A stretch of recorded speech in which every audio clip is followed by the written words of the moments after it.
सुरासुरा सेवित पाद पंकजा करे विराजत कमनीय पुस्तका विदेश पत्नी कमलासन प्रिया सरस्वती नृत्य तो वाच में सदा वसुदेव सुतं देवं कंस चाणूरमर्दनं देवकी परमानंदं कृष्णं वंदे जगद्गुरुं बीजं मां सर्वभूतानां बीजं मां सर्वभूतानां बीजं मां सर्वभूतानां बीजं मां सर्वभूतानां विद्धि पार्थ सनातनं विद्धि पार्थ सनातनं विद्धि पार्थ सनातनं विद्धि पार्थ सनातनं बुद्धिर्बुद्धिमतामस्मि बुद्धिर्बुद्धिमतामस्मि बुद्धिर्बुद्धिमतामस्मि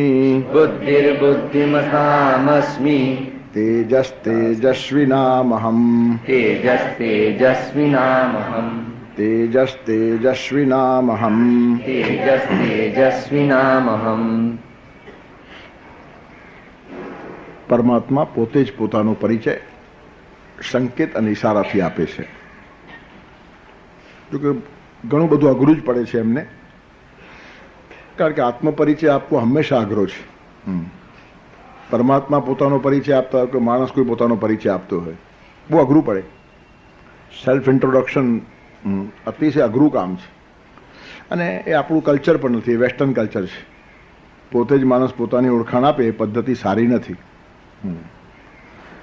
ઓળખાણ બીજાએ આપવી જોઈએ તો કંઈક ન્યાય મળે, કાંઈ પોતાને સંકોચ પણ થાય, કાં તો એકદમ આત્મશ્લાઘામાં ઉતરી પડે ને પોતાના વધારે પડતા વખાણ કરી નાખે ને, કાં સંકોચિત માણસ હોય તો પોતાના માટેનું કંઈ પણ શકે નહીં.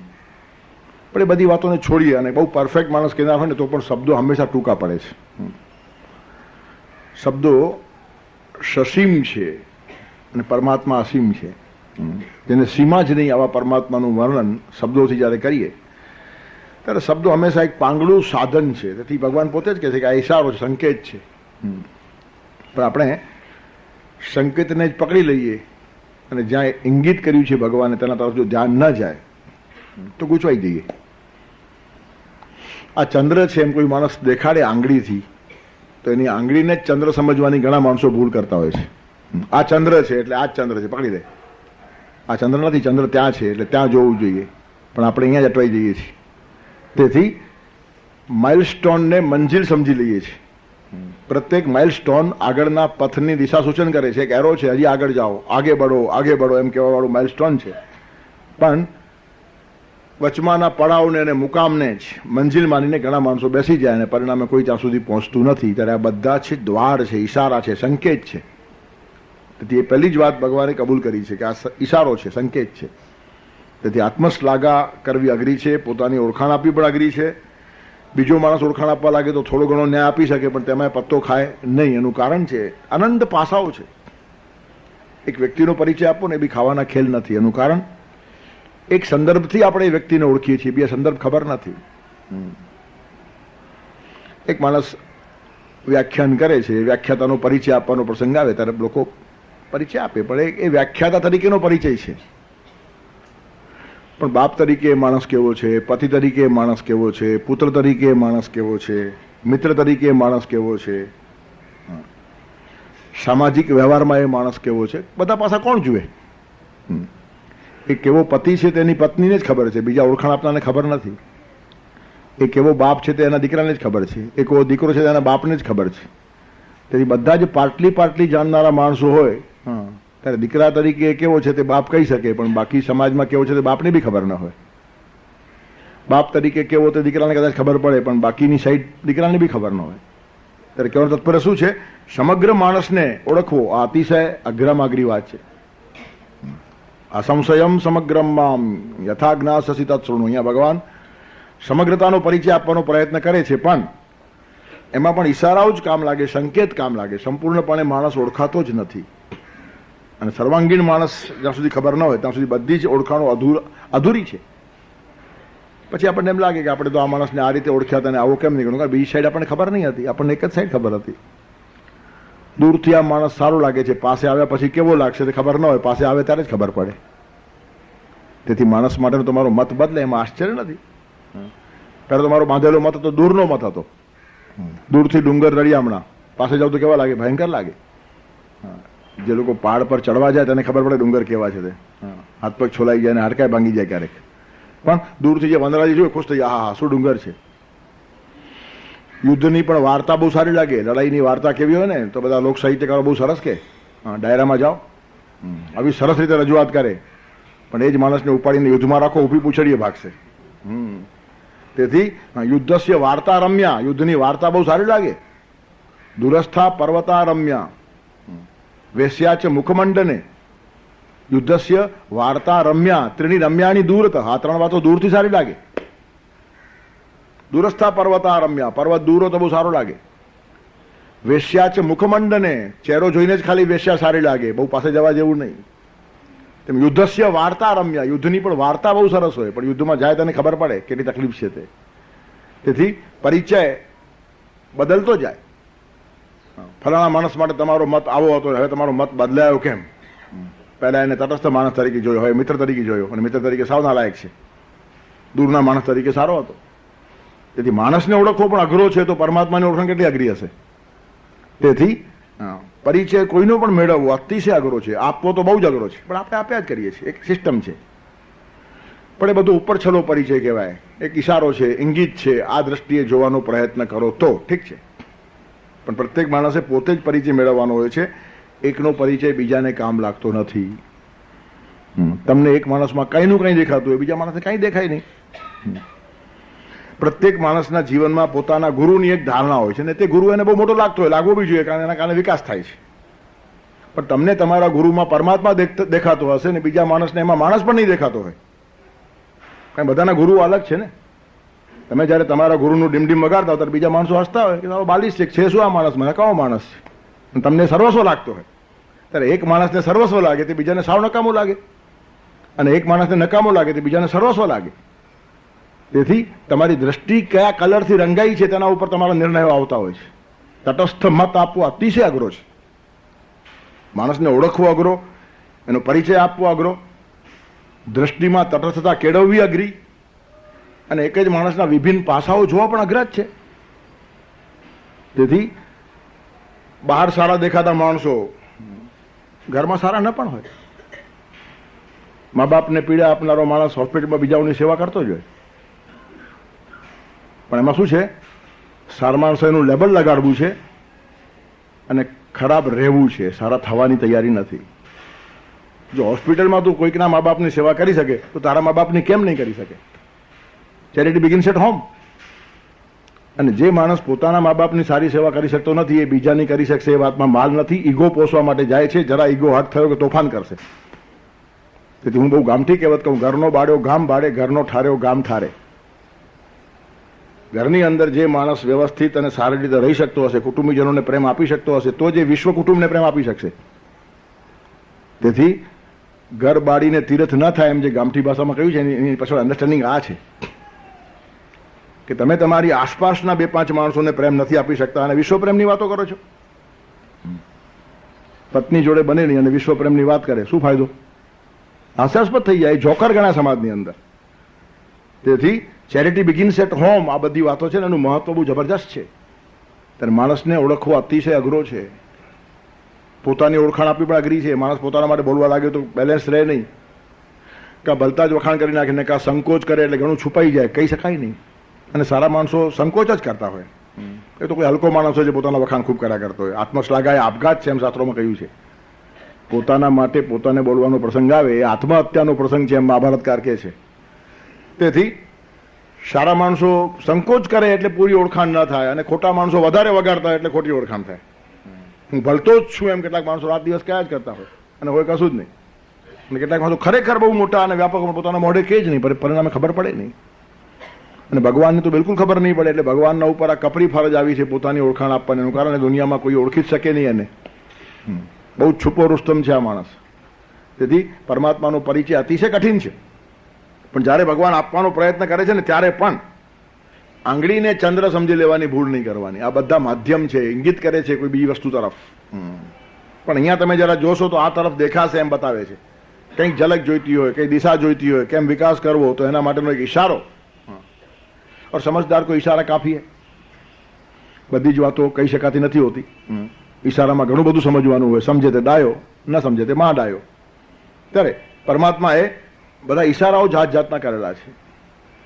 એની ચર્ચા છેલ્લા 2-3 શ્લોકોથી ચાલે છે. દરેકની પછવાડે ઊંડા જાઓ. પુણ્યો ગંધ પૃથ્વીયામ છે. પૃથ્વીની અંદર જે સુગંધ છે, પવિત્ર સુગંધ. દુર્ગંધ માણસને અધોગમી બનાવે, સુગંધ માણસને ઉપર લઈ જાય. જે માણસની પાસે બેઠા પછી જીવનમાં એકાદ કદમ પર તમે ઉપર આવતા હશો તો એ સુગંધી માણસ છે, અને જેની પાસે બેઠા પછી એકાદ કદમ પર નીચે આવ્યા હશો તો એ દુર્ગંધી માણસ છે. સુગંધ અને દુર્ગંધ સીધી આવતી નથી. અને મોટા ભાગના માણસો સેન્ટ અને અત્તર એટલા માટે જ લગાડતા હોય છે કે દુર્ગંધ આવી જ ન જાય. દુર્ગંધને ઢાંકવાનો પણ આપણે પ્રયત્ન બહુ તૈયાર રાખ્યો છે. પણ એ બધી માદક ગંધો વાસના નિર્માણ કરે છે, પ્રાર્થના નિર્માણ કરતી નથી. જેની પાસે બેસીને પ્રાર્થના કરવાનું મન થાય તે પવિત્ર માણસ, અને જેની પાસે બેસીને વાસના ઉશ્કેરાય તે હલકો માણસ. ત્યારે પવિત્ર માણસો પાસે ગયા પછી વાસના, કામના પોતાની મેળે ઓછી જ થાય.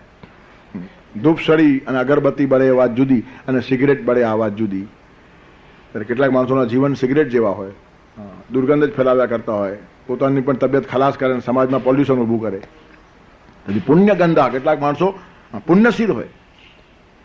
પુણ્ય શ્લોકો નલો રાજા, પુણ્ય શ્લોકો યુધિષ્ઠિર, પુણ્ય શ્લોકા ચ વૈદેહી, પુણ્ય શ્લોકો જનાર્દન. આ બધા પુણ્ય શ્લોક, પવિત્ર લોકો જેનું સવારના પહોરમાં નામસ્મરણ કરવું જોઈએ. ભગવાન પણ જેમને યાદ કરે, ભગવાનને પણ જેમના જીવનની સુગંધ આવે, ભગવાન પણ જે જીવન પુષ્પને પોતાના માથે ચડાવે, આવી રીતના કેટલાક લોકો હોય. પુણ્યગંધ પૃથિવ્યામ છે. પછી કે છે પ્રભાસ્મી શશી સૂર્યયો. સૂર્ય ચંદ્રમાં જે પ્રભા છે, તેજ છે, એ તો ગોળા છે. એની પાછળ શું છે તે જુઓ. જેના પ્રકાશથી આ બધું પ્રકાશે છે, સૂર્ય એના કારણે પ્રકાશે છે. તસ્ય ભાષા સર્વમિદમ વિભાતિ, ન તત્ર સૂર્યો ભાતિ ન ચંદ્ર તારકમ નેમા વિદ્યુતો ભાંતિ કુતોયમ અગ્નિ. એ બધાની પાછળ રહેલું તત્વ છે. ન તત્ર સૂર્યો ભાતિ, સૂર્ય પણ ત્યાં પહોંચતો નથી, ત્યાં ચંદ્ર પહોંચે નહીં, વિદ્યુત પહોંચે નહીં, તો સામાન્ય અગ્નિ ક્યાંથી પહોંચે? ન તદ્ભાસય તે સૂર્યો ન શશાંકો ન પાવક. ત્યારે આવી રીતનું જે તત્વ છે તેને સમજવાની કોશિશ કરો. પ્રણવ સર્વવેદેશુ, ઓમકારમાં લાવીને બધું મૂકી દીધું છે. ત્યારે ગયા વખતે શ્લોકમાં કીધું જીવનમ સર્વભૂતેશુ તપશ્ચાસ્મિ તપસ્વીશુ. પ્રાણી માત્રમાં જીવન એ હું છું. પ્રાણ તો બધા પાસે છે. પ્રાણવાન, પાણી પીએ તે બધા પ્રાણવાન. આપો વહી પ્રાણાહા, આવી રીતની વ્યાખ્યા છે. આપ એટલે પાણી, પાણી જેને પીવા માટે જોઈએ બધા પ્રાણવાન છે. વનસ્પતિ પાણી પીએ છે તો એ પ્રાણવાન છે. તેથી વનસ્પતિમાં જીવ છે એમ તો વેદોએ કારનું કહી રાખ્યું છે. ત્યારે જ્યાં જ્યાં જ્યાં તમને જીવન દેખાશે ત્યાં હું છું. તપશ્ચાસ્મિ તપસ્વી છું, તપસ્વીઓમાં તપ હું છું, માણસોમાં પૌરુષ હું છું. આ બધી ચર્ચાઓ થઈ છે આપણી. થોડુંક રિપીટ શા માટે કરું, પાછું તાજું થઈ જાય. પૌરુષ આપણે મેલ અને ફિમેલ કહીએ છીએ એ નહીં, અંદર રહેલું પૌરુષ. આ છે ને પુર છે, નગર છે. આ નગરની ઓળખાણ છે. સ્ત્રીનું શરીર અને પુરુષનું શરીર આ તો બહારનું નગર છે. પૌરુષ બંનેની અંદર છે. પુરુષમાં પણ પૌરુષ છે અને સ્ત્રીમાં પણ પૌરુષ છે. અને એ જે અંદર પૌરુષ છે તે હું છું. ભગવાન બહારની વાતોને ઇંગિત કરીને અંદરની વાત તરફ ઇશારો કરે છે. અને માણસ માત્રમાં રહેલું પૌરુષ, અને આપણે જોયું હતું પૌરુષ એટલે એકલા ઊભા રહેવાની હિંમત. બહુ જ ઓછા માણસો એકલા ઊભા રહી શકે. આપણને સાથ જોઈએ, સહકાર જોઈએ, અને પરિણામે કેટલી બધી બાંધછોડ કરવી પડે. અમુક તમે બાંધછોડ કરો તો જ તમને અમુક લોકોનો સાથ મળે, એટલે બાંધછોડમાં જીવન ખલાસ થઈ જાય. વ્યવસ્થા સચવાય, વિચાર ચાલ્યો જાય, શરીર સચવાય, આત્મા મરી જાય, મન મરી જાય. તેથી જ્યાં સુધી આવું પૌરુષ નથી, કોઈ પણ હિસાબે હું આત્માને વેચવા તૈયાર નથી, કોઈ પણ કિંમતે હું મનને મારવા તૈયાર નથી, આવી દ્રઢ ધારણા જ્યારે જીવનમાં થાય ને ત્યારે એ માણસને પૌરુષવાન માણસ કહેવાય. પૌરુષમ નરસુ, માણસમાં રહેલું આ પૌરુષ છે ને એ જ મહત્વની વાત છે. અને આવા ખરા પુરુષો હોય ને તે જ સ્વતંત્ર છે. બાકી તો ઠીક છે, ઉજવ્યા કરે સ્વતંત્ર દિન, પણ ખરા સ્વતંત્ર માણસો. પરતંત્ર નહીં, પર એટલે શ્રેષ્ઠ, પરમાત્માનું તંત્ર જ માને તે ખરો પરતંત્ર. પણ આપણે પારકાનું તંત્ર માનીએ છીએ. તેથી પરતંત્ર, પર એટલે પરમાત્મા આવો અર્થ લો. પરમાત્માનું એકમાત્ર તંત્ર ચાલશે, બાકી હું સ્વતંત્ર છું. તેથી જે માણસ ઉપર ભગવાનને છોડીને બીજાનું શાસન ચાલતું નથી તે જ માણસ જગતમાં મોટો રહી શકે અને ખોટો થવાનું એને મન પણ ના થાય. પરમાત્માના શાસનમાં રહેલો માણસ કોઈ દિવસ ખોટો થાય જ નહીં. ત્યારે કહેવાનું તાત્પર્ય શું છે? એ ખરો પુરુષ છે. એના જ અનુસંધાનમાં આજના શ્લોકમાં આગળ વધીને કહે છે, બીજમ મામ સર્વભૂતાનામ વિદ્ધિ પાર્થ સનાતનમ. હે પાર્થ, મામ સર્વભૂતાનામ સનાતનમ બીજમ વિદ્ધિ. સર્વભૂતાનામ પ્રાણી માત્રોનું સનાતન બીજ તું મને સમજ. બીજ એટલે કારણ, જેમાંથી આ બધું નિર્માણ થાય. બીજમાંથી જ આખું વૃક્ષ ઊભું થાય. ત્યારે પ્રાણી માત્રનું સનાતન બીજ છે, પાછું ટેમ્પરરી બીજ નહીં, સનાતન બીજ. જે બીજ કોઈ દિવસ નાશ પામતું નથી. બીજા બધા બીજ નાશ પામે. તમે જમીનમાં બીજને વાવો એટલે બીજ ફાટી જાય, ફૂટી જાય અને અંકુરિત થાય, પછી એમાંથી આખું વૃક્ષ થાય, પણ એ બીજ પાછું તમારા હાથમાં ના આવે. તેથી બીજ તૂટીને પછી વૃક્ષ નિર્માણ થાય, બીજ તૂટીને પછી ફૂલ ફળ નિર્માણ થાય. પણ આ સનાતન બીજ છે, તૂટતું નથી અને સૃષ્ટિ ઊભી કરી છે. એ સનાતનમ શબ્દ પણ મહત્વનો છે, ખાલી બીજમ નહીં. આ સૃષ્ટિનું સંપૂર્ણ કારણ હું છું, નિર્મિત સ્થાન હું છું. મારામાંથી જ બધું નિર્માણ થાય છે, મારાથી જ બધું ટકે છે અને અંતે મારામાં જ બધું વિલીન થાય છે. અને એ જ ફિલોસોફિકલ વાતને સમજાવવાને માટે પુરાણકારોએ 3 દેવતાઓની કલ્પના આપી, બ્રહ્મા, વિષ્ણુ અને મહેશ. આવા કોઈ દેવો છે નહીં આકાશમાં, ક્યાંય ગોત્યા નહીં જડે. બ્રહ્મા, વિષ્ણુ અને મહેશ આ પ્રતીક છે, સિમ્બોલ છે. આપણે એને જ પકડીને બેઠા છીએ અને એમાં જ ઝઘડા. તમે શૈવ માર્ગી કે તમે વિષ્ણુ માર્ગી, આપણે એકે માર્ગી નથી. માર્ગ પર જ નથી તો પછી માર્ગીની વાત ક્યાં આવી? શિવ આ એક સંકેત છે, વિષ્ણુ આ એક સંકેત છે. આવો કોઈ વિષ્ણુ નામનો દેવ છે નહીં ક્યાંય. દુનિયા આખી ફરી આવો, ક્યાંય મળશે નહીં. આ તો એક આપણને સમજાવવાને માટે આ લોકો એક પ્રતીક બનાવ્યું ઋષિઓએ. શંખ ચક્ર ગદા પદ્મ એના હાથમાં આપે. એનો અર્થ ધર્મ, અર્થ, કામ, પુરુષાર્થ ચારે ચાર એના હાથમાં છે. બ્રહ્મચર્ય, ગ્રહસ્થ, વાનપ્રસ્થ, સંન્યાસ 4 આશ્રમ એના હાથમાં છે. બ્રાહ્મણ, ક્ષત્રિય, વૈશ્ય, શૂદ્ર આ 4 એના હાથમાં છે. આ 4 વસ્તુઓ 4નો સંકેત કરે છે. એટલે સંકેત સમજવાને બદલે આપણે વિષ્ણુની પૂજામાં પડી ગયા. વિષ્ણુવાળા શિવને ગાળો આપે, શિવવાળા વિષ્ણુને ગાળો આપે. પણ એ ગાળો આપનારા પોતે જ ગાળો આપવા જેવા છે. જે સમજ્યા જ નહીં, દુઃખદ ઘટના છે. પછી આપણે વિષ્ણુને ગોતવા નીકળીએ અને બ્રહ્માને ગોતવા નીકળીએ, શિવને ગોતવા નીકળીએ. સંકેત પકડતા નથી, આંગળી પકડીએ છીએ. આંગળી ક્યાં બતાવી છે તે જોવું જોઈએ, તેના બદલે આંગળીને પકડી અને ત્યાં અટકી જઈએ છીએ, અટવાઈ જઈએ છીએ અને આખું જીવન ખલાસ થઈ જાય છે. તેથી બીજમામ સર્વભૂતાનામ ફિલોસોફિકલી કહે છે, મારામાંથી બધું ઉત્પન્ન થાય છે, મારાથી જ બધું ટકે છે અને મારામાં બધું વિલીન થાય છે. ઉત્પન્ન થાય છે એટલે બ્રહ્મા, ટકે છે એટલે વિષ્ણુ અને વિલીન થાય છે એટલે શિવ. સમજાવવાને માટે એ લોકોએ પછી સહેલી કરી નાખી વાતને. એનું કારણ ખાલી તત્વ બોલો તો કોમન મેનના મગજમાં આવે ને. એ અંતિમ તત્વ છે, એ એબ્સોલ્યુટ રિયાલિટી છે, એ બધી વાતો કરીએ તો સામાન્ય ગામડાનો ખેડૂત આ બધી વાતો પકડે નહીં એટલે બ્રહ્મા, વિષ્ણુ, મહેશ કહો તો એના મગજમાં ઉતરે.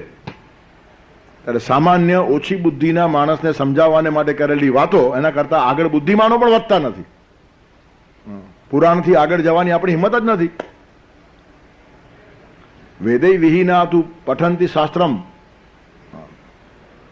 વેદનો અભ્યાસ જ્યારે ચાલ્યો જાય ત્યારે સ્મૃતિનો અભ્યાસ થાય. સ્મૃતિઓ જાય ત્યાર પછી ધીરે ધીરે પુરાણો આવે અને પછી એના કરતાં આગળ જાય તો ખેતીવાડી ઉપર માણસ ઉતરી પડે. પોતાની આજીવિકા માટે બધા જાત જાતના પ્રશ્નો ઊભા થાય, તેના સોલ્યુશન શાસ્ત્રોમાં આપેલા છે. પણ સૌથી ઓરિજિનલ વેદને અને શ્રુતિને ગણી છે, સ્મૃતિને પણ નહીં. શ્રુતિ સ્મૃતિ વિરોધેશુ શ્રુતિરેવ ગરીયસી. શ્રુતિ અને સ્મૃતિનો વિરોધ આવે ને તો સ્મૃતિ ગૌણ છે, શ્રુતિ મુખ્ય છે. તમને આશ્ચર્ય લાગશે, ગીતાને પણ શ્રુતિ નથી ગણી, સ્મૃતિ ગણી છે. એટલે ગીતા અને વેદનો વિરોધ આવે તો ગીતા નહીં માનવાની, વેદ માનવાનો. ભગવાન કૃષ્ણ કીધું હોય તો પણ કેટલા બુદ્ધિમાન માણસો છે. ગીતા અને વેદનો વિરોધ આવશે જ નહીં. એનું કારણ વેદ ઉપનિષદને પકડીને જ ઊભી છે. સર્વોપનિષદો ગાવો દોગ્ધા ગોપાલ નંદન પાર્થો વત્સ સુધીર ભોગતા દુગ્ધમ ગીતામૃતમ મહમ. વેદ ઉપનિષદનો નિચોડ ગીતામાં છે. તેથી વિરોધ આવવાની સંભાવના જ નથી. પણ કેટલું કહી રાખ્યું છે, વિરોધ આવે તો ગીતાને હાથ જોડજો પણ વેદ નહીં છોડતા. આટલા રેશનલ લોકો દુનિયાભરમાં ક્યાંય નહીં મળે. ભગવાને કીધેલી વાણી પણ જો વેદ વિરોધી સાબિત થાય તો નહીં માનવાની. આટલી વેદની પ્રતિષ્ઠા ભારતની અંદર છે. પણ આપણે પુરાણોમાં એટલા રચીએ છીએ અને પુરાણોની કથામાં એવા બધા ગૂંથાઈ ગયા છીએ. રોચનાર્થા ફલશ્રુતયા. પુરાણની વાતો સહેલી કરીને સમજાવવાને માટે છે, ધર્મ તરફ આપણને વાળવા માટે છે. થોડાક પ્રલોભનો પણ ત્યાં અપાય. અજામિલે છેલ્લે ભગવાનને યાદ કરે અને મુક્તિ મળી ગઈ. મળતી હશે આવી રીતની? પણ એ બાને પણ લોકો વળતા હોય તો વાળો. પણ ગીતા કહે છે મરતી વખતે ભગવાન તો જ યાદ આવે જો આખી જિંદગી યાદ કર્યા હોય તો. યમ યમ વાપી સ્મરણ ભાવમ તજત્યંતે કલેવરમ તમ તમે વૈતિ કૌંતેય સદા તદભાવ ભાવિત, સદા તદભાવ ભાવિત, કાયમની એ ભાવના રાખી હશે ને તો, નહીં તો મરતી વખતે ભગવાન યાદ આવે જ નહીં. એક ગરડો માણસ મારવા પડેલો, છેલ્લા શ્વાસ લે ત્યારે પૂછ્યું મારો મોટો ક્યાં છે? તો કે આ બેઠો તમારા માથા પાસે. બીજા નંબરનો ક્યાં છે? તો કે આ બાજુ બેઠો છે. ત્રીજો ક્યાં છે? તો કે આ બાજુ પગ પાસે બેઠો છે. ચોથો ક્યાં છે? તો કે આ બાજુ પગ પાસે બેઠો છે. તો કે મરવાના થયા છો, ચારે ચાર અહીંયા બેઠા છે, તો દુકાન ઉપર કોણ છે? એટલે હજી દુકાન મગજમાં છે. જાય છે પણ ત્યારે પણ ચાર છોકરા પાસે બેઠા છે, તે ગમતું નથી. એનું કારણ પૈસામાં ધ્યાન છે, પરમાત્મામાં ધ્યાન જ નથી. તેથી બધા અહીંયા બેઠા છો, દુકાન ઉપર કોણ છે? એને દુકાન યાદ આવે છે, દામોદર યાદ આવતો નથી. વાસના જ યાદ આવે, વાસુદેવ યાદ આવે નહીં. એનું કારણ જીવનની જે ધારણા બની ગઈ છે. તેથી યમ વાપી સ્મરણ ભાવમ. ત્યારે અજામિલના જીવનની બધી એનો ઘણો બધો ઇતિહાસ છે. અજામિલને કંઈ એક વખત નારાયણ બોલ્યા પછી એના દીકરાને બોલાવે તો ભગવાન શું મૂર્ખ છે કે એને ખબર નહીં પડે કોને બોલાવે છે? દીકરાનું નામ નારાયણ રાખ્યું ને દીકરાને બોલાવે ને ભગવાન મૂર્ખ બની ગયા કે આ મને બોલાવે છે. અરે આપણને પણ ખબર છે કોણ કેવી રીતનું બોલાવે છે, તો ભગવાન કંઈ સમજતા નથી. પણ આ બધી વાર્તાઓ શા માટે કહેવાની? માણસોને આ તરફ વાળવાને માટે. રોચનાર્થા ફલશ્રુતયઃ. છોકરો જ્યારે પ્લે ગ્રુપમાં કે બાલ મંદિરમાં કેજીમાં જવા લાગે ને ત્યારે એને ચોકલેટ, પીપરમેન્ટ, નાસ્તો બધું આપવામાં આવે. પણ નાસ્તાને ભણવાને કંઈ લાગે વળગે નહીં. પણ એ બાને સ્કૂલમાં જતો થઈ જાય તો પછી વગર નાસ્તાએ પણ ભણશે. પણ આપણે 80 વર્ષ સુધી નાસ્તો જ કર્યા કરીએ છીએ, ભણવાની વાત જ નથી. એ જ કથાઓને એ જ વાર્તાઓને એમાંથી ઊંચા જ નથી આવતા. એને વિમાન આવ્યું ને આપણને બી આવશે, જોયા કરો, કંઈ આવે નહીં. અને એને આવ્યું કે નહીં કોને ખબર. પણ આપણી વૃત્તિએ તરફ વાળવાને માટે કેટલીક વાતો પુરાણોમાં કીધેલી હોય. તેથી આ બ્રહ્મા વિષ્ણુ મહેશ એનો સીધો અર્થ આટલો જ છે, બીજમ મામ સર્વભૂતાનામ વિદ્ધિ પાર્થ સનાતનમ. આ મગજમાં નહીં ઉતરે માટે વિદ્ધિ મેં કહ્યું છે. વિદ્ધિ હંમેશા ત્યારે જ આવે જે સમજવું અઘરું છે. ત્યારે હું બીજ છું, સનાતન બીજ છું. કારણો છે ને, ઉપર છેલ્લા કારણ દેખાય, કારણ ન હોય. સનાતન કારણ જુદું હોય. કોઈ ઘટના ઘટે ને એના ઘણા બધા કારણો હોય, પણ આપણે જેને કારણ માનતા છીએ એ કારણ ન પણ હોય, બીજું પણ કારણ હોય. તેથી અલ્ટિમેટ કારણ, એબ્સોલ્યુટ જે કારણ છે તે હું છું એમ ભગવાન કહે છે. બાકી વચ્ચે ગમે એટલા કારણો થતા હોય. પાણી ગરમ થયા પછી એની વરાળ થાય છે, ઠીક છે, પણ એમાં અગ્નિ કારણભૂત છે માનીએ છીએ આપણે, પણ વરાળ કેમ થાય છે એ પ્રક્રિયા આપણને દેખાતી નથી. એમાં ચેન્જ શું આવે છે? તેથી કારણો સમજવા અતિ છે, અઘરા છે. રસ્તામાં તમે ચાલો છો અને એકાદ મોટર કારનો તમને ધક્કો લાગી ગયો, શું કારણ એનું? એના ઘણા કારણ હોઈ શકે. તમે બરાબર ચાલતા નહીં હતા તેથી ધક્કો લાગે. તમે બરાબર ચાલતા નહીં હતા એનું કારણ ઘરમાં પત્ની જોડે ઝઘડો થયો, મગજ ઠેકાણે નહોતું, એ બી કારણ હોઈ શકે. કાં તો જે માણસ ડ્રાઇવિંગ કરે છે એને લાયસન્સ નવું મળ્યું હશે ને હજી આવડતી નહીં, એ બી કારણ હોઈ શકે. કાં તો એ ડ્રાઈવરને કોઈએ દારૂ પાયું હશે એટલે માથું ઠેકાણે નહીં હોય, એ બી કારણ હોઈ શકે. તેથી અનંત કારણો છે. ડ્રાઈવરનો જજમેન્ટ ફેલ જાય, તમે ઊભા રહી જશો એમ માન્યું અને આગળથી નીકળી જાય, તમે ચાલવા લાગ્યા અને તમે નીકળી જશો એમ માનતા હોય ને તમે ઊભા રહી જાઓ, ઘણી બધી ગડબડ થાય. કેટલાક માણસો હોર્ન નથી મારતા, એનું કારણ સામેનો માણસ ડિસ્ટર્બ થાય. એના કરતાં આપણે આગળ પાછળથી કાઢી જવાની. હોર્ન મારવાથી એ માણસ આમ થાય તો ભટકાવાના ચાન્સ વધી જાય. ત્યારે એક માણસને રસ્તામાં કાર વાગી જાય એના બી કેટલા બધા કારણો હોઈ શકે. તેવી રીતનું જગતની ઘણી ઘટનાઓના ઘણા બધા કારણો હોય અને આપણને જે કારણ લાગતું હોય ને તે કારણ ન પણ હોય અને નથી જ. ભગવાન કહે છે બધા જ કારણો ખોટા છે, હું ખરો કારણ છું. આખી સૃષ્ટિ મારી ઈચ્છાથી નિર્માણ થાય છે, મારી ઈચ્છા મુજબ ચાલે છે અને મારામાં જ વિલીન થઈ જાય છે. આ એક વખત મગજમાં વાત ઉતરી ગઈ ને તો કેટલી નિરાશ થઈ જાય. જે થાય છે સારા માટે થાય છે, જે થયું સારું જ થયું અને જે થશે સારું જ થશે. એનું કારણ જ પરમાત્મા છે. દરેક વસ્તુનું કારણ પરમાત્મા છે. આ મગજમાં આવી ગયા પછી ટેન્શન જાય, પછી તાણ નહીં, તણાવ નહીં, ખટપટ નહીં. જે ગમ્યું જગત ગુરુદેવ જગદીશને તે તણો ખરખરો ફોક કરવો, આપણો ચિંતવ્યો અર્થ કઈ નવસરે એવું કરે વ્યર્થ ઉદ્વેગ ધરવો. જીવતું સિદ્ધને ચિંતા કરે, કૃષ્ણને કરવું હોય તેમ કરે. આ બધી ગામઠી ભાષાઓમાં કેટલી શાસ્ત્રોની વાતો આપણને કહી નાખી છે. બીજમ મામ સર્વભૂતાનામ એ વાત ગીતાએ કીધી અને નરસિંહ મહેતા કહે છે જે ગમ્યું જગત ગુરુદેવ જગદીશને તે તણો ખરખરો ફોક કરવો. જે ઘટના બની એમાં કારણ ભગવાન છે ને કામાં શું કામ ખરખરા કરો છો? આપણે ખરખરો કરીએ. ખોટું થયું, કોને ખબર ખોટું થયું ખરું થયું? 90 વર્ષે 100 વર્ષે માણસ મરી જાય તો પણ લોકો જાય બહુ ખોટું થયું. શું ખોટું થયું? અસ્તિત્વ હતું, બિચારા પથારીમાં પડ્યા હતા, ભાનમાં નહીં હતા, નહીં ખાઈ શકે, નહીં પી શકે, નહીં સૂઈ શકે.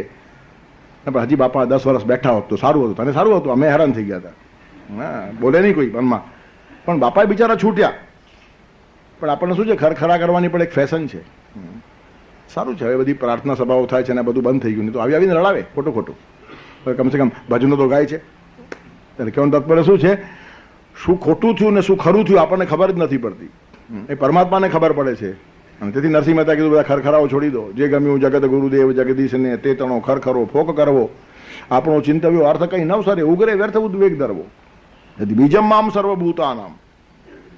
આપણે બહારથી અનુસંધાન લગાડીએ છીએ, આનું કારણ આ હોઈ શકે, આપણું અનુમાન છે. અનુમાન જુદું અને અનુભવ જુદો. અનુમાન ખાલી તાર્કિક હોય, અનુમાન ખાલી શાબ્દિક હોય, અને અનુભવ છે ને એ સત્ય હકીકત છે. ત્યારે કહેવાનું તાત્પર્ય શું છે કે પરમાત્મા એક જુદી જ વાત કહેવા માંગે છે, બીજમ મામ સર્વભૂતાનામ. તમને ઉપર છેલ્લા કારણો ઘણા દેખાય. એક અંગ્રેજી થિંકર થયો ડેવિડ હ્યુમ કરીને, એ આ કાર્યકારણ પરંપરાને માનતો જ નથી કે આ બધું શું છે, ઠીક છે અનુકારણ અને અનુકારણ આપણું સોજા કરીએ છીએ, વાસ્તવમાં એવું હોતું નથી. પછી એણે 2 ઘડિયાળનું ઉદાહરણ આપ્યું છે. એક માણસ 2 ઘડિયાળ બનાવે, એક ઘડિયાળમાં 7 વાગે ત્યારે 7 ટકોરા બીજા ઘડિયાળમાં થાય. આ ઘડિયાળ ટકોર નહીં મારે, આમાં 7 વાગ્યા અને અહીંયા 7 ટકોરા થાય, આમાં 12 વાગે તો અહીંયા 12 ટકોરા થાય. હવે આપણે શું માનીએ, આમાં 7 વાગ્યા એટલે ત્યાં 7 ટકોરા થયા, એટલે આ 7 ટકોરાનું કારણ આ ઘડિયાળ છે. આ આપણી માન્યતા છે, બિલકુલ ખોટી વાત છે. અહીંયા 7 નહીં વાગે તો ત્યાં 7 ટકોરા થશે. એનું કારણ એને ગોઠવી રાખ્યું છે, કલાકે ટકોરા થાય. હવે આ ઘડિયાળ બી ચાલે છે ને આ ઘડિયાળ બી ચાલે છે, એટલે આપણે બહારથી આવીને જોઈએ ને આપણને ખબર ન હોય કે આ ચાલબાજી એને કરી છે, તો આપણને લાગે આ ઘડિયાળ ફરે છે અને ટકોરા ત્યાં વાગે છે. આ બેનું અનુસંધાન છે, કાંઈ અનુસંધાન નથી. કલાકે ટકોરા મારવાની ગોઠવણ ત્યાં છે અને ચાલતું રહેલું ઘડિયાળ અહીંયા છે. પણ ઘડીભર આ ઘડિયાળને બંધ કરી દો તો પણ કલાક પછી ત્યાં 7 ટકોરા પડશે, કલાક પછી ત્યાં 8 ટકોરા પડશે. એટલે આ ઘડિયાળના ટાઈમને ને પહેલા ઘડિયાળના ટકોરાને કંઈ સંબંધ નથી. આપણે આવા બધા કારણ કાર્યો નિપજાવી કાઢ્યા છે. આનું કારણ આ ને આનું કારણ આ, બધી ઉપરની ફાલતુ વાતો છે. અલ્ટિમેટ કારણ જે સનાતન કારણ છે તે ભગવાન કહે છે હું છું. બીજમ મામ સર્વભૂતાનામ વિદ્ધિ પાર્થ સનાતનમ, સનાતનમ બીજમ મામ વિદ્ધિ. અને આ એક વખત ધ્યાનમાં આવી જાય ને કે તમે કર્તૃત્વના અહંકારમાં કોઈ દિવસ ફસાવ નહીં. આ હું કારણ છું, આ મારા લીધે થયું, અહીંયા જ મરવાની શરૂઆત થાય છે. પરમાત્મા કારણ છે માનો એટલે બધી ઉપાધિ ગઈ. તેથી સર્વનું કારણ પરમાત્મા છે. કંઈ પણ સારી ઘટના ઘટીને પરમાત્માએ કરી, તમને અહંકાર નહીં આવે. અને કંઈ પણ ખરાબ થયું તો આપણને ખરાબ લાગે છે, પરમાત્માએ કર્યું છે એની પાછળ શું શુભ છે હજી આપણને ખબર પડતી નથી. તેથી ખરાબ ઘટનાથી ભાંગી પડશો નહીં અને સારી ઘટનાઓથી ઉશ્કેરાઈ જશો નહીં. આપણે ઘડીમાં ઉપર નીચે થઈ જઈએ છીએ. જરાક સારું થાય કે એકદમ ખુશ થઈ જઈએ છીએ, એનું કારણ આપણે કારણ છીએ, આપણે કર્યું. અને જરાક ખરાબ થાય કે આપણે પડી ભાંગીએ છીએ, એનું કારણ આપણા કારણે બગડ્યું. તો કે એવું માનનારા ખાનદાન માણસો ઓછા હોય છે. પણ કંઈ પણ થયું હશે તો પરમાત્મા એમાં કારણ છે, તમે ધ્યાન રાખી લો. હલી હેતુ સત્યમ ભવતી મમ વત્સસ્ય નિધને તથાપ્યેશ ભ્રાતા સહજ સુહૃદસ્તે મધુરીપો. યુધિષ્ઠિર બહુ સ્વસ્થ હતા, એની સવારમાં વાંચવા જેવું છે. દુર્યોધનનો એક દૂત, જેને જાસૂસ કહેવાય, તે આવી અફવા ફેલાવે છે કે ભીમસેન મરી ગયો. અને કોણે માર્યો? બલરામે માર્યો. અને યુધિષ્ઠિરના કાન ઉપર આ વાત પહોંચાડે છે. એનું કારણ 5 પાંડવોની પ્રતિજ્ઞા હતી કે એક ભાઈ મરી જાય તો બાકીના 4 બળી મરે. એટલે બધું કામ શરૂ થઈ જાય, આખા યુદ્ધની બાજી પલટાઈ જાય. પણ યુધિષ્ઠિરને આ સમાચાર મળતા યુધિષ્ઠિર બહુ સ્વસ્થ છે. અને ઉલટાનું અર્જુનને કહે છે બિલકુલ ઉશ્કેરાતો નહીં. સહદેવ નકુળને પણ કહે છે હા કંઈ ન થાય તો વનમાં જઈને તપ કરજો, પણ બલરામનો સામનો નહીં કરતા. શા માટે? હલી હેતુ, હલી એટલે બલરામ, એ ભીમના મૃત્યુમાં કારણ છે, કબૂલ. હલી હેતુ, હેતુ એટલે કારણ.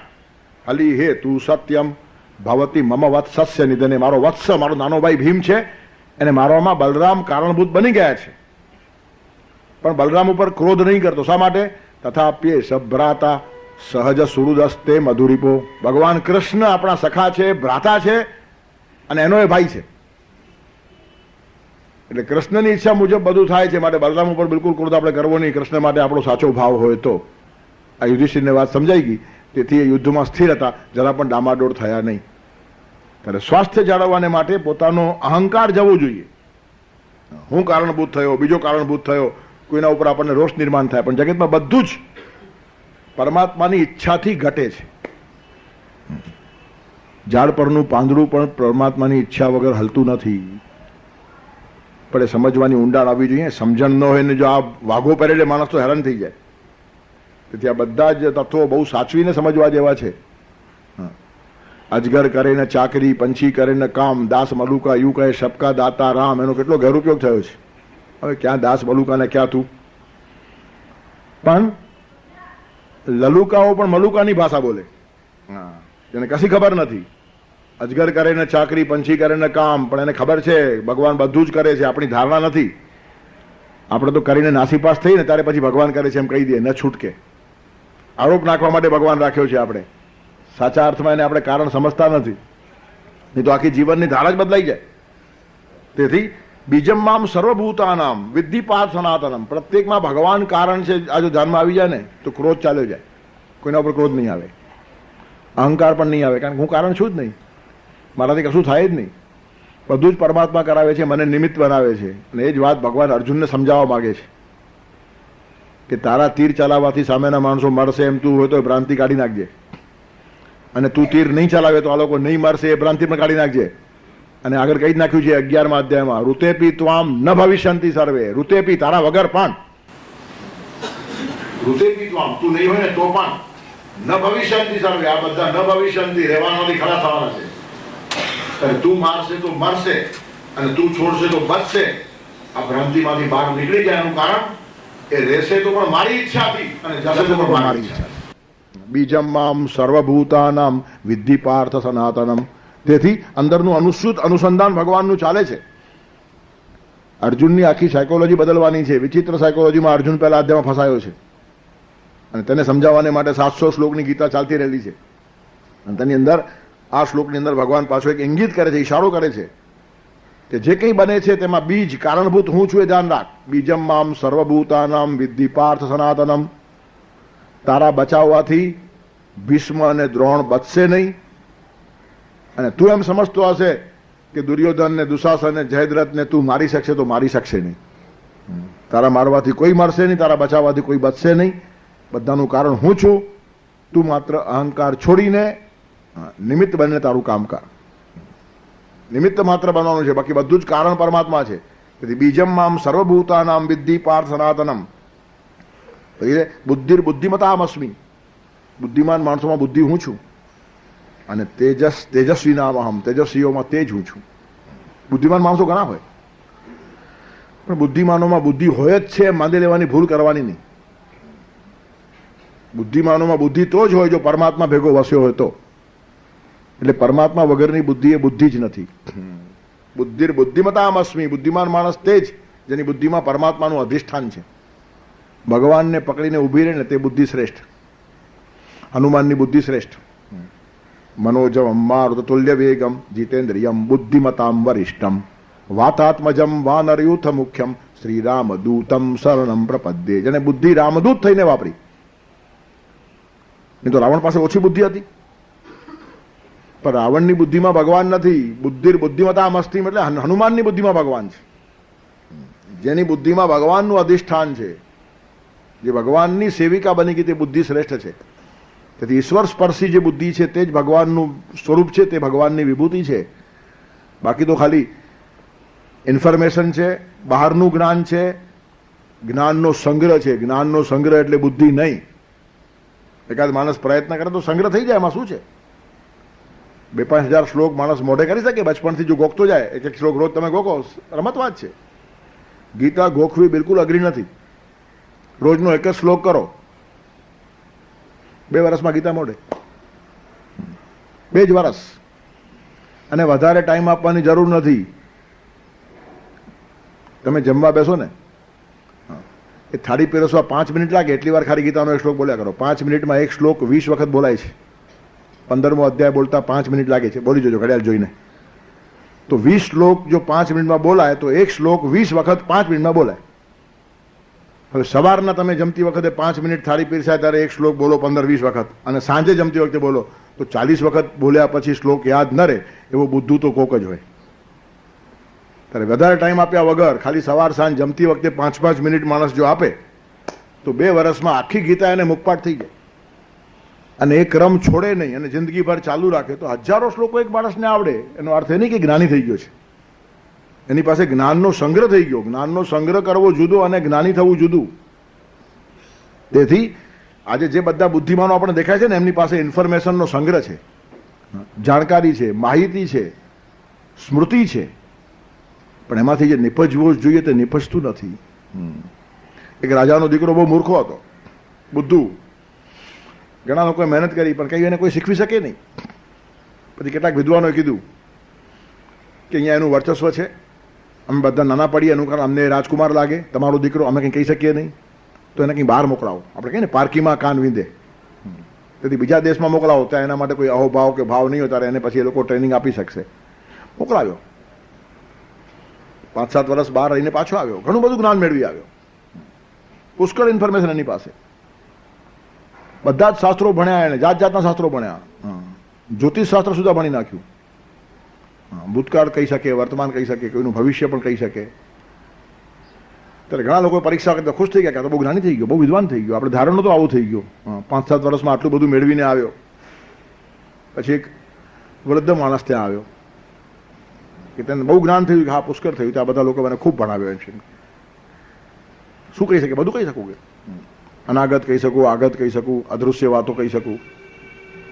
ત્યારે એક કાણાવાળો પૈસો જૂના કાળમાં આવતો હતો, એ પેલા માણસે હાથમાં રાખ્યો ને કીધું કે મારા હાથમાં શું છે? તો એને આંખ બંધ કરીને ખૂબ ધ્યાન કર્યું અને પછી કે કશું ગોળ ગોળ છે અને એમાં કાણું છે, પણ છે શું? તો કે એ ખબર નથી પડતી. પાછી આંખ બંધ કરી, થોડી વાર જોયું, એ ખ્યાલ નથી આવતો. પણ નામ તો પાડ, શું છે? ગોળ ગોળ છે ને ખાલી કાણું છે એમ તું કે છે, એના પરથી પત્તો લાગ્યો નહીં કે શું છે. ત્યારે બહુ જ્યારે આગ્રહ કર્યો ત્યારે કે છે કે ન કરે નારાયણ, પણ ગાડાનું પૈડું હોવું જોઈએ. ગોળ ગોળ હોય અને વચમાં કાણું હોય, ધરી પેલી બેસાડે ને. હવે આ માણસ ભણી આવ્યો, જ્ઞાનનો સંગ્રહ કરી આવ્યો, પણ એની પાસે જેને વિસ્ડમ કહીએ ને એ નથી. એનું કારણ ગાડાનો પૈડો મુઠ્ઠીમાં રહે નહીં, આટલી અક્કલ પણ 7 વર્ષ ભણીને આવી નથી. ત્યારે ગોળ ગોળ છે ને કાણું છે એને દેખાયું, પણ એ ગાડાનું પૈડું ન હોય એને સમજણ પડી નહીં. ત્યારે ગોળ ગોળ છે અને કાણું છે એની માહિતી બોલી, અને ગાડાનું પૈડું છે તેની અક્કલ બોલી. એટલે અક્કલનો પરિચય ત્યાં થઈ જાય. તેથી ઘણા માણસો ભણે ગણે ડિગ્રીઓ મેળવે એટલે બહુ હોશિયાર થઈ ગયા છે એમ સમજી લો નહીં. આપણી એક ભ્રાંતિ છે, આટલો ભણેલો માણસ આવું કરે છે. અરે ભણ્યો એટલે શું ભણ્યો? એક વિષયની માહિતી મેળવી એણે, અને એક વિષયમાં માણસ એક્સપર્ટ થયો, પણ બીજા કેટલા વિષયોમાં અજ્ઞાન છે. મને તો ઘણીવાર હાસ્યાસ્પદ લાગે, ઘણા માણસો પોતાનો વ્યાખ્યાતા કે વ્યાખ્યાનનો વખાણ શેના પરથી કરે? અરે એ માણસ તો બહુ મોટો છે, ડોક્ટરો, એન્જિનિયરો, વકીલો, સોલિસિટરો બધા સાંભળવા માટે આવે છે. અરે પણ એ ડોક્ટર પોતાના લાઈનમાં હોશિયાર છે, બિચારા ગીતામાં કંઈ ખબર નથી એને. 10, 20, 25, 50 ડોક્ટર સાંભળવા વાળો માણસ મોટો થઈ ગયો. હા, શરીર બગડ્યું હોય તો ડોક્ટર હોશિયાર, પણ મન બગડ્યું તો ડોક્ટરનું પોતાનું બગડ્યું હોય તો બિચારાને રિપેરિંગ કરવા જવું પડે. ત્યારે ડોક્ટરો આવે એટલે વક્તા મોટો, અને સોલિસિટરો આવે એટલે વક્તા મોટો, અને થોડા વકીલો આવે એટલે વક્તા મોટો. એ કેવી રીતની વાત છે?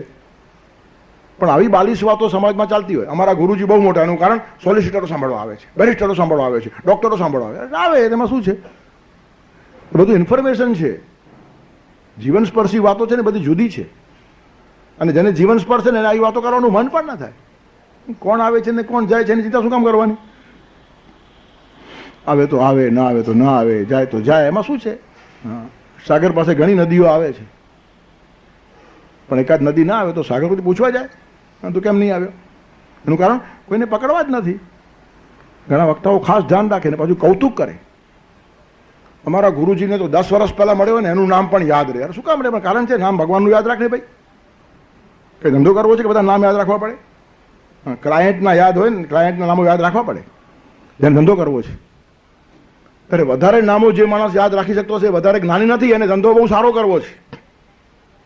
તેથી હજારો માણસના નામ યાદ રહે મહત્વની વાત નથી, વિષ્ણુ સહસ્ત્ર નામ યાદ રહે તે મહત્વની વાત છે. વિષ્ણુ સહસ્ર નામ ભૂલાઈ જાય ને હજારો નામો યાદ રહ્યા કરે, એનું કારણ આપણે એને નામથી બોલાવીએ તો ખુશ થાય ને આવતો રહે, અને આવતો રહે તો આપણને કવર ધરતો રહે. બહુ નાગું સત્ય છે, કહીએ તો ખરાબ લાગે, પણ બધાના નામો યાદ રાખવાની કઈ જરૂર નથી. શું જરૂર છે? ભૂલી જાવ ને તરત ઇમિડિયેટલી. આજે મળેલો માણસ કાલે યાદ નહીં રહેવો જોઈએ, પાછું કામ પર છે, જોઈ લેજો એમાં છે શું કામ યાદ રાખવાનું?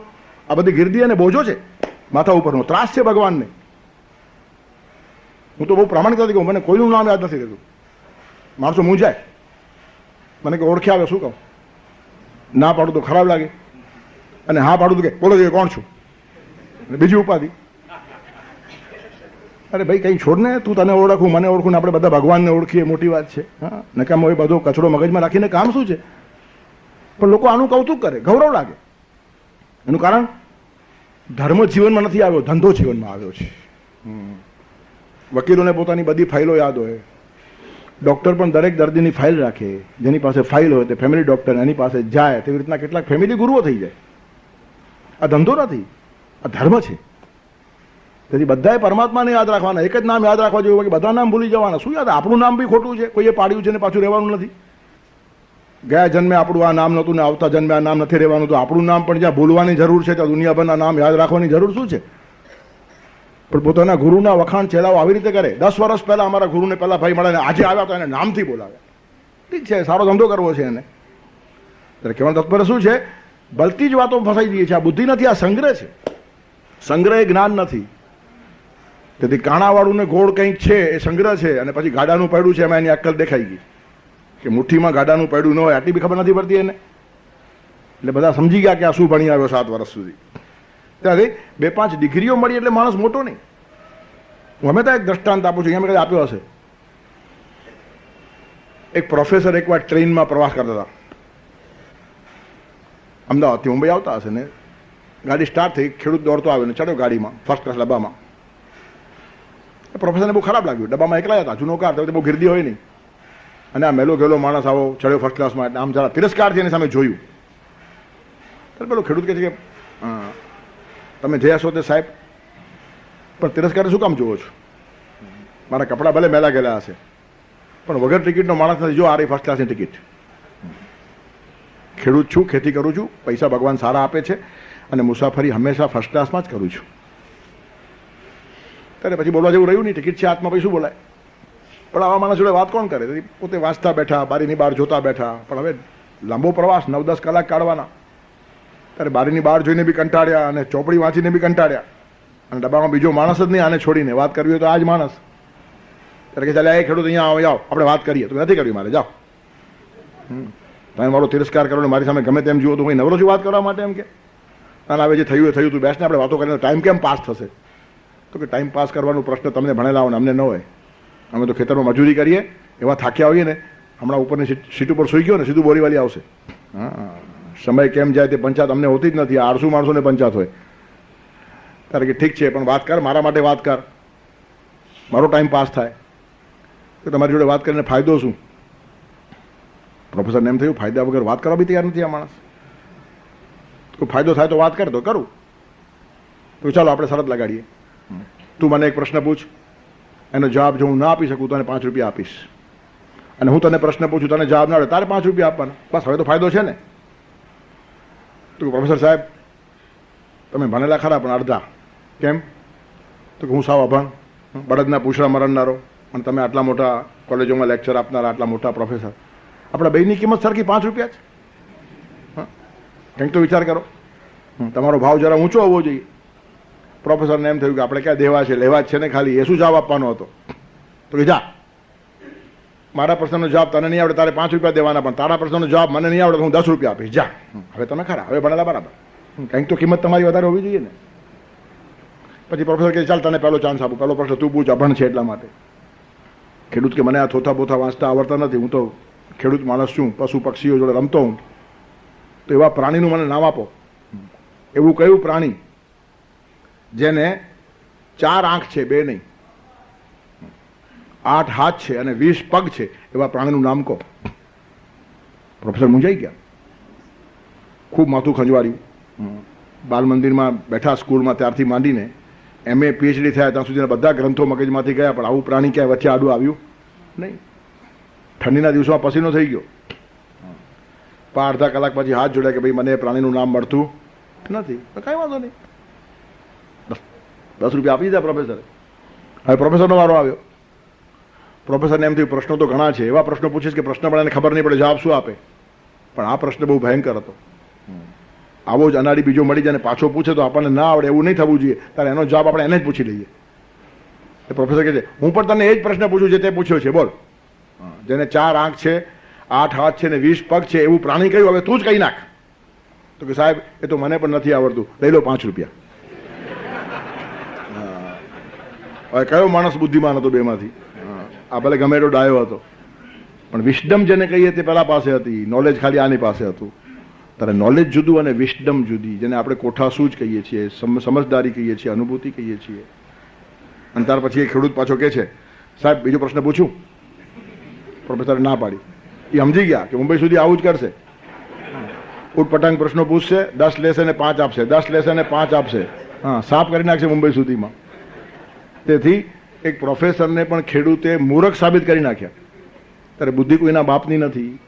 ખાલી કોલેજમાં આંટો મારી આવ્યો એટલે માણસ ડાયો થયો એમ સમજી ન લો. અને આજે એ જ લોકો ડાયા ગણાવવા લાગ્યા છે.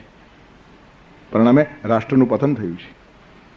સમજદારી, સાચી બુદ્ધિ, જેને પરમાત્માનો સ્પર્શ છે, કોઠાસૂઝ છે, અનુભૂતિ છે, આ બધી વાતો બહુ જ મહત્વની છે. ત્યારે બુદ્ધિમતામ અસ્મિ, બુદ્ધિમાનોમાં રહેલી જે ખરી બુદ્ધિ છે ને તે હું છું. અને જે બુદ્ધિને ભગવાનનો સ્પર્શ નથી ને એ બુદ્ધિ વિશ્વસનીય હોતી નથી. બુદ્ધિ બેધારી તલવાર છે. જે બુદ્ધિ પરમાત્મા સુધી લઈ જાય આટલી મહાન છે તે જ બુદ્ધિ ખાડામાં ફેંકી દે બગડે તો. અને એટલે જ મેં કીધું રાવણ પાસે બિલકુલ ઓછી બુદ્ધિ નહીં હતી, પણ કેવી કુબુદ્ધિ આવી, સીતાનું હરણ કર્યું અને પોતાની ગોર ખોદી. તેથી ઈશ્વર સ્પર્શી બુદ્ધિ ન હોય તો ખલાસ થઈ જાય. હનુમાન પાસે બુદ્ધિ હતી, રાવણ પાસે બુદ્ધિ હતી.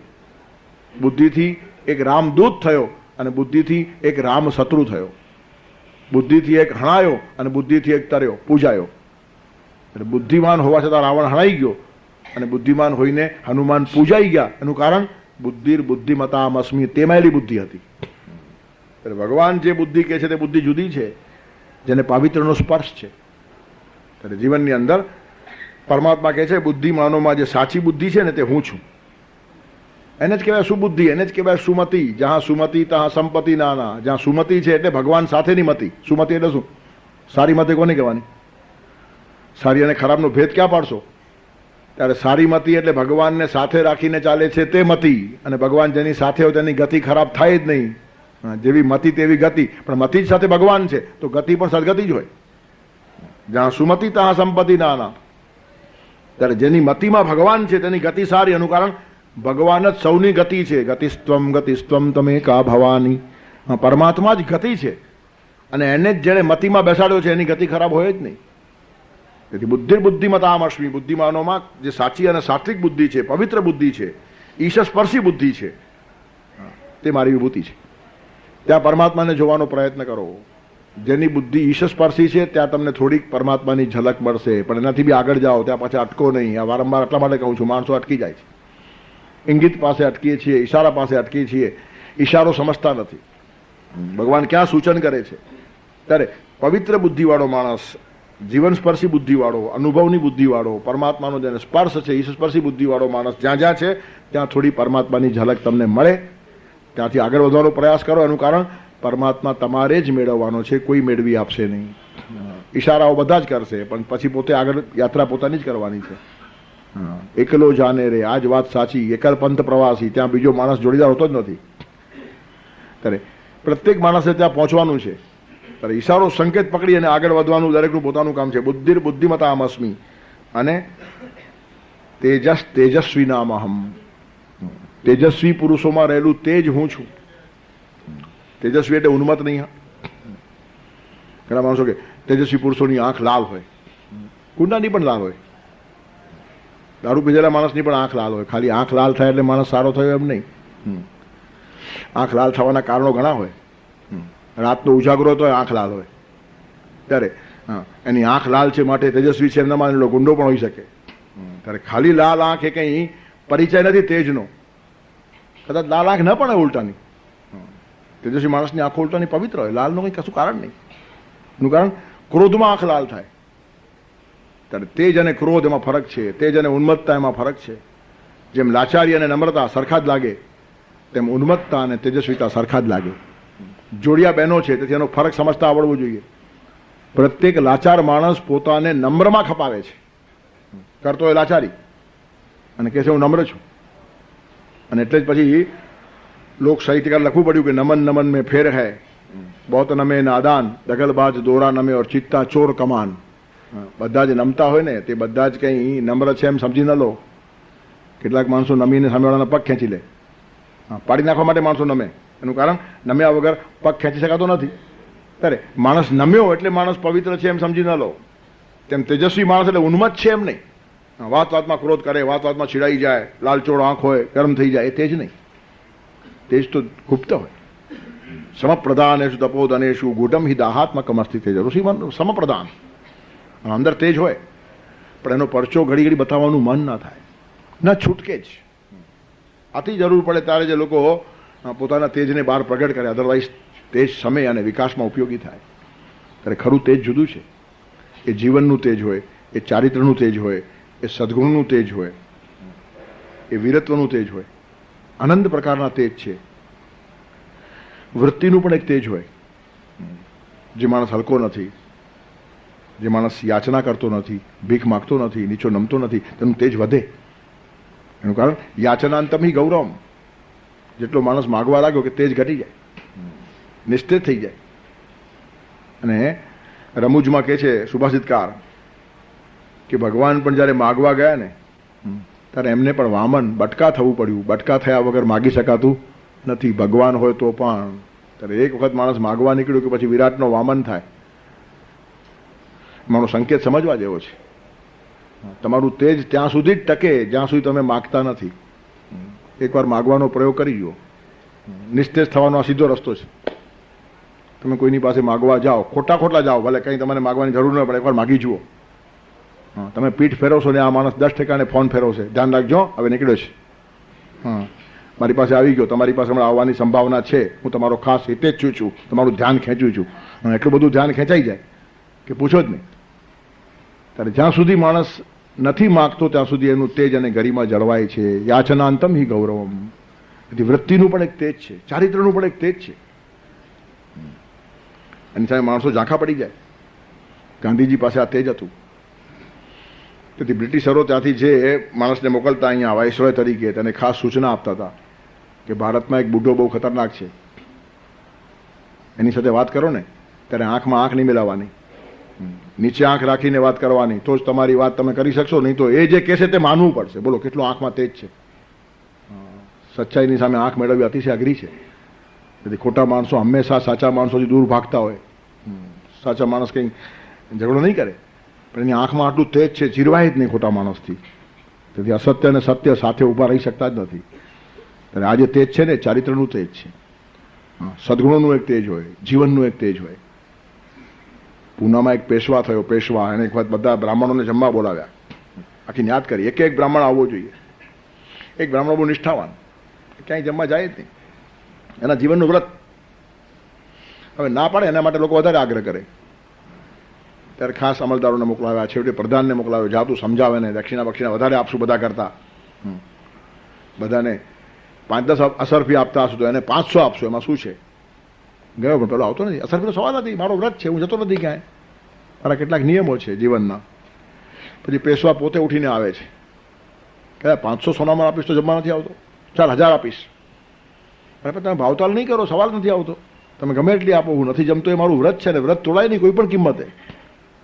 10,000 સોનામોર, 20,000 સોનામોર, 40,000 સુધી ગયો, 40,000 સોનામોર આપીશ, તારી સેજ 7 પેઢી તરી જશે. હવે આટલું જયારે પેશવાએ કીધું ને ત્યારે પેલા પ્રધાનથી સહન નહીં થયું. એટલે એ બામણ તારું મગજ ઠેકાણે છે કે નહીં?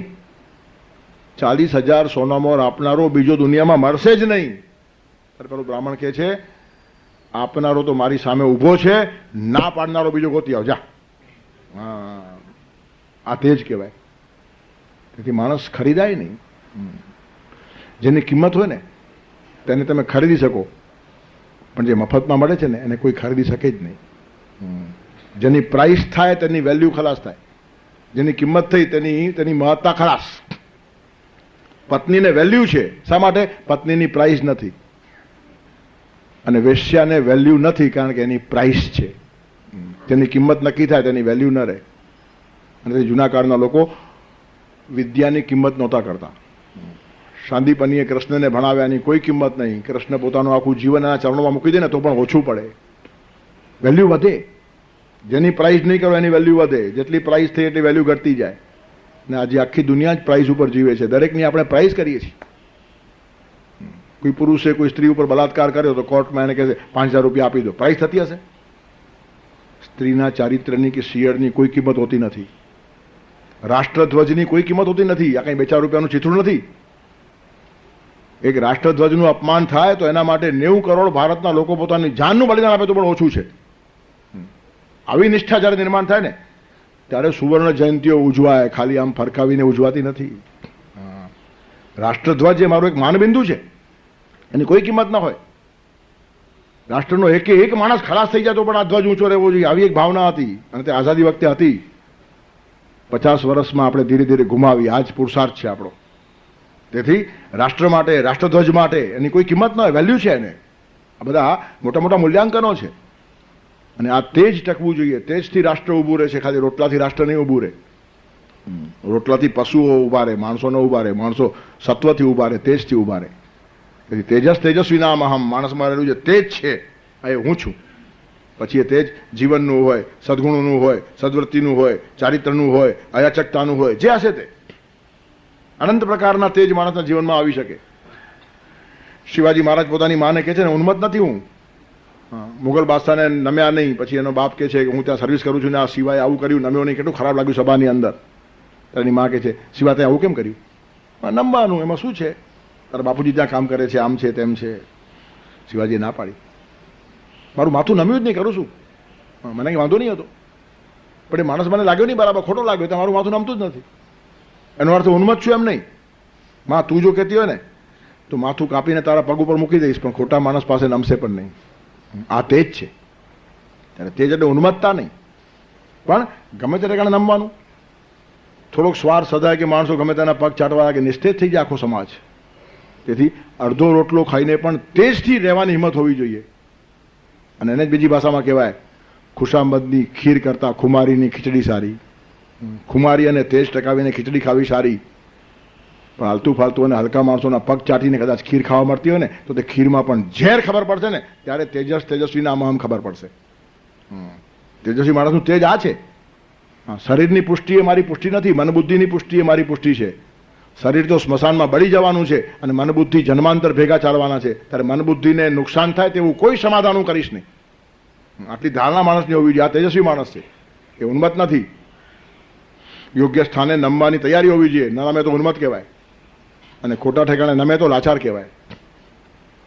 ત્યારે ક્યાંય નમીશ નહીં આટલો હું ઘમંડી નથી, અને આંખ મચીને બધે જ નમતો જઈશ આટલો હું દુબળો પણ નથી. આવી એક ધારણા છે, ત્યાં માણસનું તેજ ટકે. તેજસ તેજસ્વીનામહમ. આ બધા ઇંગિત છે. હજી પણ આ સંકેતો ચાલુ છે. પછીના સંકેતની ચિંતન આવતા રવિવારે આવીને કરશું. બલમ બલવતામ ચાહમ કામરાગ વિવર્જિતમ ધર્મા વિરુદ્ધો ભૂતેષુ કામોસ્મિ ભરતર્ષભ વસુદેવસુતં દેવં કંસચાણૂરમર્દનમ દેવકી પરમાનંદમ કૃષ્ણં વંદે જગદ્ગુરું. ગુરુર્બ્રહ્મા ગુરુર્વિષ્ણુ ગુરુર્દેવો મહેશ્વરઃ ગુરુઃ સાક્ષાત પરબ્રહ્મ તસ્મૈ શ્રી ગુરવે નમઃ.